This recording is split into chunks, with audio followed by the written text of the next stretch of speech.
She'll be back just like every day. We have a lot to talk about. And you know what? The time's ticking today, so we gotta get into it. Come on.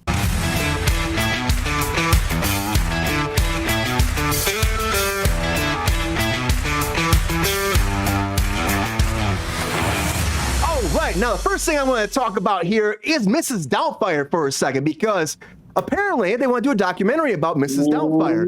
This is one of those things.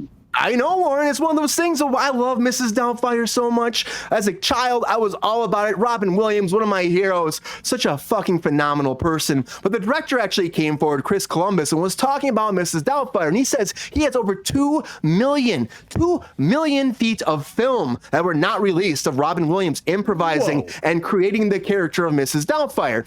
And they wanted to do a sequel movie, but Robin Williams was never really attached to it because they said they had a really strong script, and he was going to come back. And he wanted Robin, a lot of the cast, some of the cast wanted to, not all of them, but Robin Williams said he didn't want to touch it because he said here's his quote. He said, "Boss, do I have to be in the suit as much this time?" So apparently they were going to try to cut out a bunch of it, but it just doesn't work because the idea was he's Mrs. Doubtfire. So they went back and forth about it. Of course, ultimately, Robin Williams passed away, which is one of the saddest days ever for comedy. And with that, they said that Mrs. Doubtfire is never going to come back. Of course, there's stage productions, but nothing in the form of a sequel, which is very unfortunate. One of his best roles. But again, it's one of those things, you don't want to see anybody else step into those shoes. You really just don't want to see it. He did such a great job. But with that 2 million feet of film, they would say when they were actually shooting is that they would be like, Robin would be like, hey, okay, I'm going to give you 1 take. Or 2 takes, maybe 3 takes of the script, and then I'm gonna do improv. And so they just did so much that they couldn't even keep up. Everybody was laughing the whole time. The script supervisor had no idea what he was saying most of the time. And so they just put all that stuff in the archive. They would actually shoot all their film for the day, because we used to shoot on film in Hollywood. They'd shoot all the film, they'd have to stop. They're out of film for the day. And that would be when they would call it a quits for the day, because he'd keep improving. But all that footage, Chris wants to put it all into one big documentary and bring it out about the making of Mrs. Doubtfire's character by Robin Williams. And he says he thinks he might have something very special about this whole project. So his idea is to take this put together. So I bring it out to my people here, my group right here. Do we think this is a good idea? Of course, Robin Williams has been gone for quite a few years. He was fucking awesome, by the way. I worked with him on the show Crazy Ones. What he said in that interview was that he was improvising so much, they ended up having to have 4 cameras shoot at the same time. You're right. Keep up with it. They wanted to make sure they got a good angle on everything. Yeah. Well, just to keep up with it, you run out of film with one camera, shoot with the other. Because he would do something different every time. And so when they went to go shoot the other side, they wouldn't be able to have continuity, which is a big thing in Hollywood. That's why they have script supervisors, so they can keep the continuity so everything matches when you go to edit the program together. And if you don't have that, then it doesn't look right. So it's hard with improv, especially in post. That's why you have to have a really great scriptie that can keep track of those things. Little things, everybody, from like which hand did you hold the book up to like which hand did you open the door with? Those things go a long way in post. And it was hard with Robin Williams, but phenomenal actor, phenomenal comedian, awesome. I loved him so much. Crazy Ones, he was hilarious. I worked in there. I was a stand-in on there. Right, it was towards the end of his life, and he actually came out there, great team, great day, I love you guys so much. You know, he's doing his little Robin Williams thing, and he was just like a phenomenal person, clapping, thanking us, just loving everyone. He had a double he had all of his career who was awesome too, and I feel bad when he passed away because they were so close, you know, and so it's just sad. But the documentary could be cool. I know that Disney has a lot of footage of him too from like Aladdin, but they haven't released, and there's like a lot of footage from that they just didn't use. They just used it for like a little ad for 100 Years of Disney, where they used some of his archival footage. And he put a stop on that before he died. It was in his will, like, you can't use my likeness for 20 years. So they had to get the family's permission just for the audio, but you can't recreate him as Genie. That's why he wasn't in Aladdin. That's why they went with Will Smith, because they couldn't do it if they wanted to. But Warren, you hear this as a director and stuff. First of all, would that be fucking frustrating to you to have an actor that's off cuff that much for your directing? I do. I grew up with Robin Williams, not with him per se, but with his talent, from Mork and Mindy all the way to the very last one. He actually has a movie a lot of people don't know about, which is called Final Cut, which you guys need to look that up and watch it. It is phenomenal. Phenomenal. But Miss Doubtfire is one of a kind. It's one of my favorites of his. Hell no. I'm going to say no to the documentary because it's exploitive. And it doesn't honor him, because the kids who are in it, Matthew Lawrence, the other one who played the sisters, they don't want to do another Miss Doubtfire because Robin's not around. So they feel like it's a cash grab. They had the time of their lives when they saw it. I think everybody should watch it. I think it should be on Planned Parenthood and weddings. People want to get married, they need to watch Miss Doubtfire so they don't know what the hell to do. That's the whole spectrum. Dude, deadbeat dads need to watch that shit so they'll know what the hell they should be doing for their children. And it does have a happy ending. And 2, everybody's an actor. So I think this is one of the most heartwarming films I've ever seen in my life. I remember watching this. I've never seen him so. This wouldn't have grabbed my heart more than Dead Poets Society. Because Dead Poets was like his first big dramatic.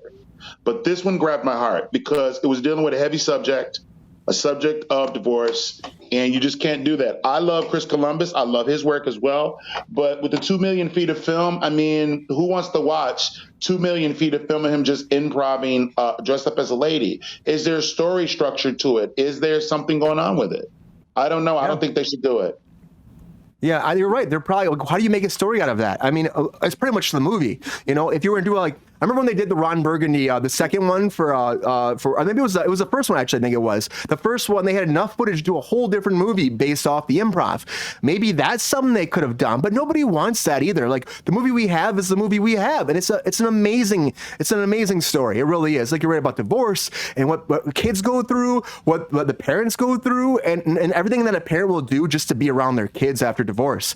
So, like, to me, the story's told, but I get what people are thinking, like, oh, we have all this footage. They should see Robin Williams, which I understand. But GR, would you watch something like this? Do you think that's a good idea to use this footage, or do you agree with Warren that maybe that's his whole thing is just like we should leave it alone? We should let it be. You know, it is his performance is his performance. Poor guy's gone. He didn't want to be exploited. That's what it came down to. That's why he had that 20-year hole on his film.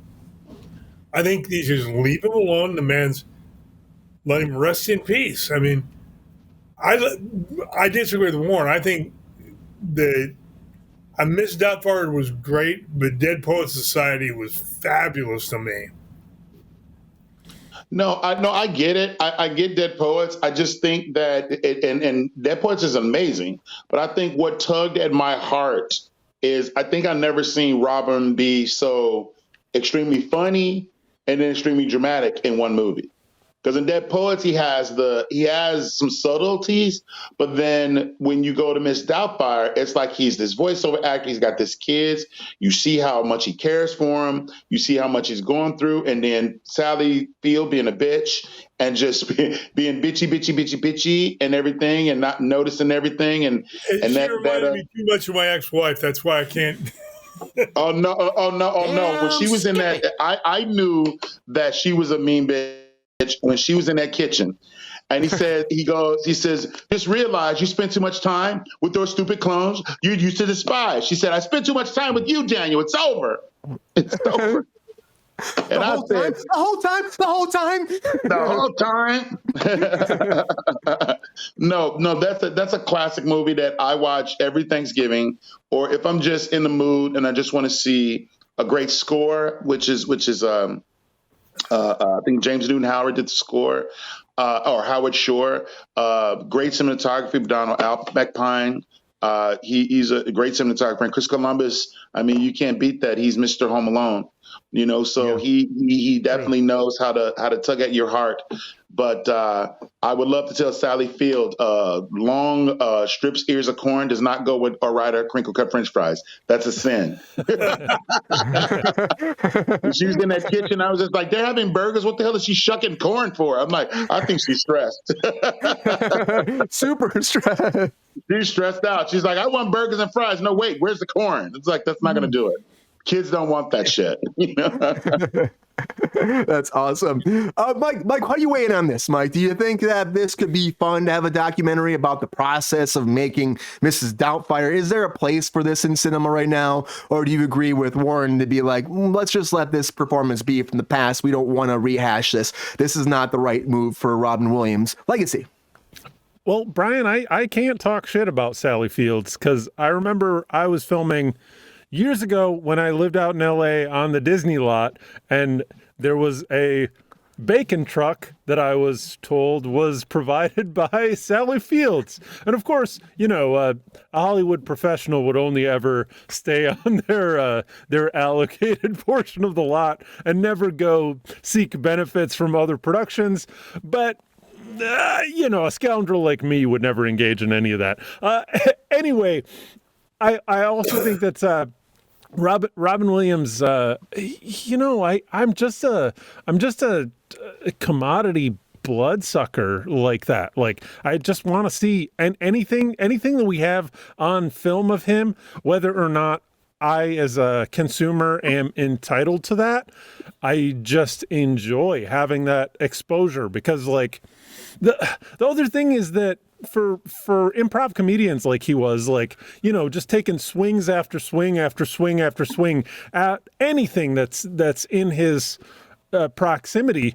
Like, Robin Williams had one of the sickest hit ratios of all time. Like, yes, he made obvious jokes a lot of the times, but he would twist that and he would throw it on a character. Like, sometimes they were obvious characters, sometimes they were characters that maybe steered into the pseudo offensive, but I don't think any of that, even the questionable stuff, was coming from a mean spirited way. I think he just wanted more, like, just give me more stuff to riff off of. And if I hear they got 2 million feet on this mofo, like, yeah, I think anybody worth their salt, particularly somebody who's great, like Chris Columbus, can spin that into a narrative. Like, because if there's that much stuff, like, you can pull narrative out of it. And there's other people talking about him. You've got film from the moment, of people talking about it at the time. You've got people talking about it in the future. They're going back, doing new interviews. To me, if it exists, like, he's just such an icon that you'd be remiss to let this stuff. My brother. How could you let this film just sit around? And that's what I think he's thinking. But there is a legacy thing. Yeah. Look at Warren. Warren's like, yeah. I don't know, but there's 2 million of feet film, Mike. Come on. If it's 2 million of film, 2 million feet of film, and he's improving, you would have to find deleted scenes to stories to connect those arcs, that character arc.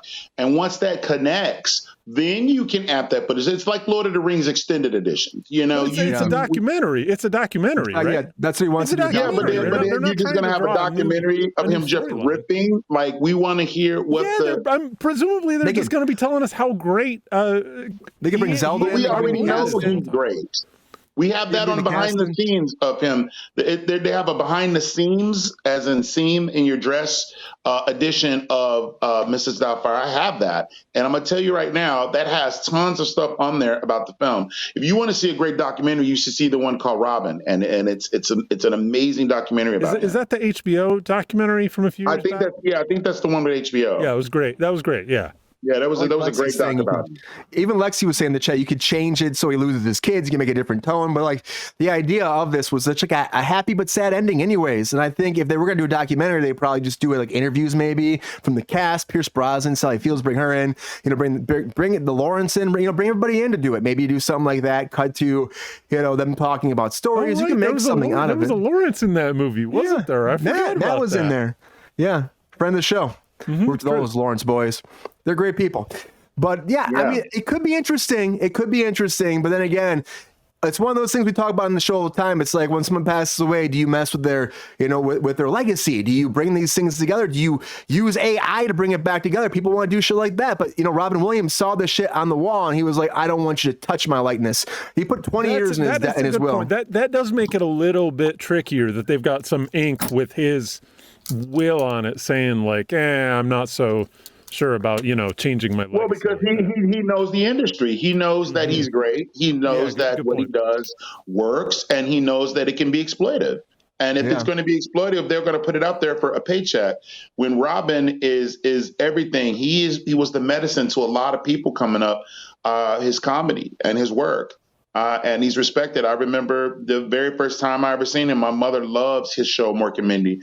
And we were a fan of the show, and we watched the show all the way until the cancellation. And, once we got into his movies, we were just like, well, let's see what he's doing past what we see him every night. After Happy Days or something like that. But you know, he's one of a kind, man. You can't touch that. You just can't touch it. He was an incredible talent. There's no doubt about that. Richard Tracy said he would watch it. Queen said she watched the like the special editions of The Lord of the Rings. You know, there's a lot of things out here that some people want to see it, some people don't want to see it. You know, it's just one of those things that it could be controversial if you put it forward. And again, Robin didn't want to do anything with Buzz Lightyear after he died. So I mean, documentaries are one thing. But this is a lot of his raw footage. I wouldn't mind seeing it, but then again, it's very questionable in a lot of ways. It is.